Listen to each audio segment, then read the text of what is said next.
Hey everybody, it's Tyler Austin. Thank you so much for watching.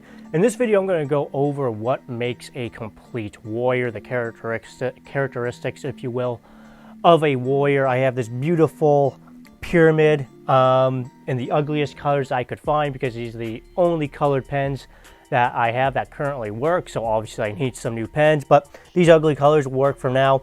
This pyramid goes from most important to least important. So let's first start off with mindset. Mindset is the most important thing to the warrior mindset. It's basically the defining characteristic of a warrior. And when I say warrior, I'm just using a very broad term here. Doesn't matter what your profession or walk of life is, whether you're military, civilian, sport fighter, doesn't matter. All of this is really going to apply to them. It might be slightly different, obviously, depending on the profession or whatever. But generally speaking, all of this applies to all warriors of all professions and all walks of life. So again, the warrior mindset is the most important thing. The willingness to fight, to defend yourself. Without that, nothing else really matters. You know, if you put someone in a situation, let's just say, for example, like an active killer situation, if you have somebody who's not willing to defend themselves or others, the gun fairy can hover over them and throw them a gun or whatever other tool they could potentially use to defend themselves with. But if they don't have the willingness to fight, to defend themselves, nothing else matters. That's not going to help them one bit. Mindset is also an incredibly broad topic.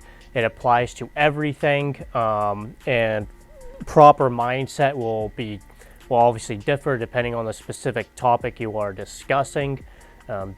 Having the proper mindset when you're a student, for example, there's a lot of people out there who will pay an expert. Let's just use firearms training, for example. A lot of people will spend a lot of money to go attend a pistol or rifle class so they can show the instructor how they like to do things. That's an improper mindset. They're not going in there with a good student mindset. They're just basically going in there to show off and show off their own knowledge. That's just an example of a poor mindset. Again, mindset is very broad, encompassing, and I'll continually go back to it when discussing everything else because it will apply to all these, to everything up the ladder as well. So again, mindset is the foundation to the warrior, and without it, and again, like I said before, the warrior mindset is the defining characteristic of the warrior. Moving on, the next important thing is fitness, and this is one that a whole lot of people like to leave out and ignore. You would be amazed at how many people think they're going to win the next American Revolution, yet they're so fat they can't even walk up their own staircase without needing oxygen. Fitness is incredibly important. Just being harsh, if you're not physically fit, you're not strong and well conditioned. This doesn't mean you have to be an Olympic athlete or anything like that. But having a good base level of strength and conditioning is important because without it, you are useless to not only yourself, but your family, community, team, whatever. If you're not strong and generally well conditioned, you're useless and nothing else really matters. This one kind of irks me because I see it a lot, and I'm also a strength and conditioning coach by trade. You will see a whole lot of people who will buy thousands upon thousands of dollars worth of gear, yet can't be bothered to spend some money to hire a competent strength and conditioning coach to teach them how they can strengthen and condition themselves and get their body composition down to where it needs to be. I mean, we've all seen it too, obviously. I mean, you watch commercials of any of these prepper shows. You'll see people who have all the gear and survival supplies in the world, yet are morbidly obese and can't even walk a mile without dying. Again, they're completely useless. Just like anything else, whether you are seeking how to learn how to better use your rifle or pistol to defend yourself with, in the same manner you should go seek professional training to become better skilled in that. You should, if you are looking to become more fit, you should look and seek professional coaching from a competent strength and conditioning coach. Again, shameless plug here, I'm a strength and conditioning coach by trade. I've gotten lots and lots of people strong. It's what I do. So if you're interested in coaching, I can certainly help you with that. Right now my website's actually down because I'm rebuilding it, but I'll have a link down in the description below to where you could get in contact with me. That website should be up fairly soon, so by the time you're seeing this, it will probably already be up, and the link will be down in the description below. But you don't have to go to me. There's a lot of other great coaches out there. Starting strength coaches are fantastic. If you run into one of them, they will definitely be able to help you. Barbell Logic coaches are also great, and there's also a lot of other good coaches out there that are fantastic that aren't necessarily associated with either of those. One thing I would recommend that you avoid are personal trainers in big box gyms, especially because personal trainers, again, especially in big box gyms, are nothing more than expensive adult babysitters who are there to just entertain you and get you hot, sweaty, and tired for an hour and take a lot of money in the process. I know that I've been doing a lot of firearms content on this channel so far, but again, since I'm a strength and conditioning coach by trade, I'm going to start doing and releasing a lot more content specifically on strength and conditioning. So keep a lookout for that. So again, fitness, second only to mindset when it comes to building a warrior.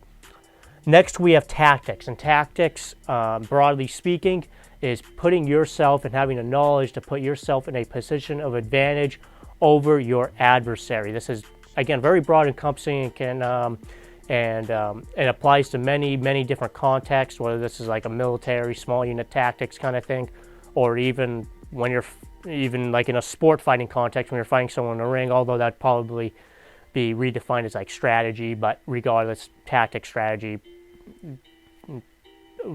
generally speaking, can be interchangeable. But again, tactics is being able and having the knowledge to put yourself in a position of advantage over your adversary. Again, very broad encompassing. Like I said, you could apply it to for cage fighting, small unit tactics, CQC, close quarter combat. If your home is being invaded, knowing how to put yourself in your room, how to barricade your room, how to put yourself in a position of advantage over that room so you can better have better overwatch over like the door or that point of entry. Knowing how to move throughout your house in that particular situation, if you have to like go grab your child from another room, etc., etc., etc.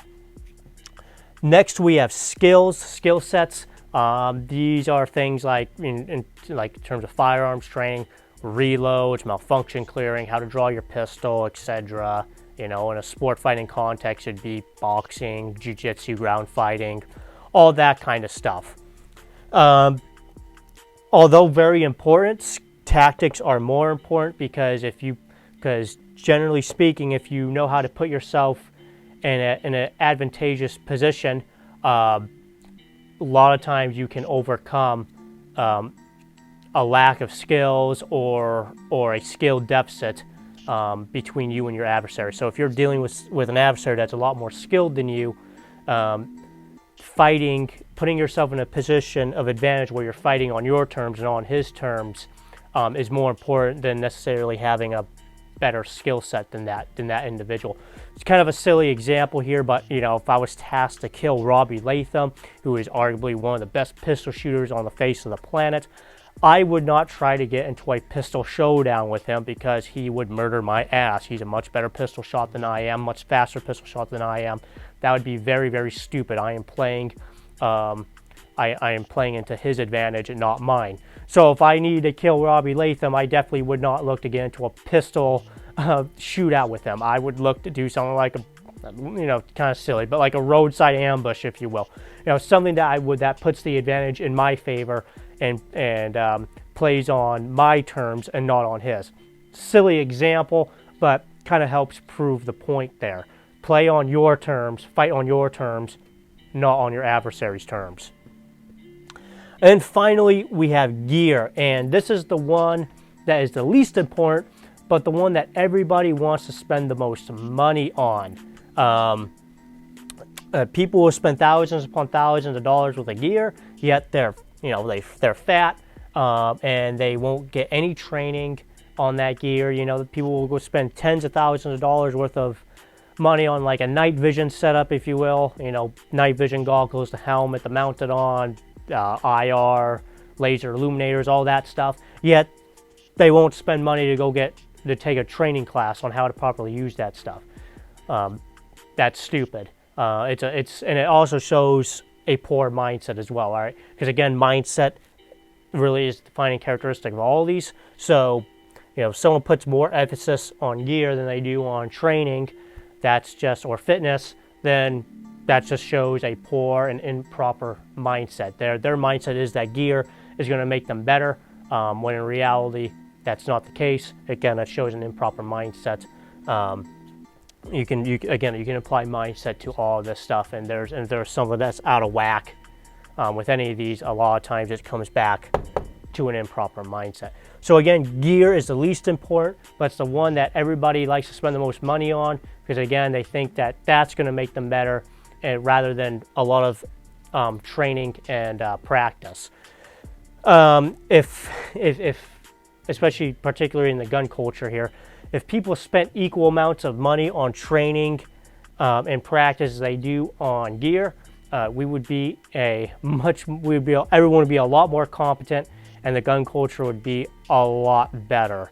And really the firearms culture, whatever, the training culture, whatever you want to call it, would generally be a lot better off. So yeah, that's what makes a complete warrior. Again, mindset, the most important. Second only to that is fitness. Next is tactics, skill sets, and finally gear, in that order of importance.